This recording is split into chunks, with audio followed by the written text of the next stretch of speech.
आरोपीनं शाहरुखच्या घराची देखील रेकी केली होती अशी सूत्रांकडून माहिती मिळते आणि याच आरोपीकडून शाहरुखच्या घराची रेकी झाली होती। न्यूज 18 लोकमतला सूत्रांनी माहिती दिलेली आहे। आत्ताची सर्वात मोठी बातमी आपण पाहतोय, याच आरोपीकडून मन्नत बंगल्याबाहेर देखील रेकी केली गेल्याचं सूत्रांकडून कळतंय। या क्षणाची अतिशय मोठी बातमी, ज्या आरोपीनं सैफ अली खानवर हल्ला केला, त्याच्यावर वार केले, त्याच आरोपीनं शाहरुख खान याच्या घराची देखील रेकी केली होती असं सूत्रांकडून कळतंय।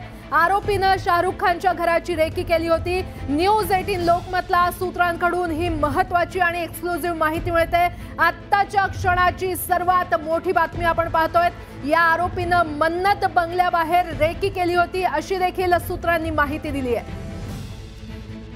तर जी बातमी आपण कालपासून पाहतोय, तर सैफ अली खान याच्यावर हल्ला करणारा जो आरोपी फरार आहे, ज्याचा पोलीस सध्या शोध घेत आहेत, त्याच आरोपीनं शाहरुख खान याच्या घराची ही देखील रेकी केली होती अशी माहिती मिळते। सूत्रांनी ही माहिती दिली आहे, या आरोपीनं शाहरुख खानच्या घराची रेकी केली, म्हणजेच त्याचा बंगला मन्नतची त्यानं रेकी केली। मन्नत बंगल्याबाहेर त्यानं रेकी केली असल्याची सूत्रांकडून माहिती मिळते। आत्ताची सगळ्यात मोठी बातमी आपण पाहतोय, ज्या आरोपीचा शोध मुंबई पोलीस घेत आहेत, क्राईम ब्रांचची टीम घेते, ज्यानं सैफ अली खानवर हल्ला केला, त्याच आरोपीनं शाहरुख खानच्या घराची ही रेकी केली होती अशी माहिती मिळते। या आरोपीनं शाहरुखच्या घराची रेकी केली। न्यूज 18 लोकमतला सूत्रांना ही माहिती दिलेली आहे। आत्ताची सर्वात मोठी बातमी आपण पाहतोय, शाहरुख खान याचा बंगला मन्नत या बंगल्याबाहेर त्यानं रेकी केली होती।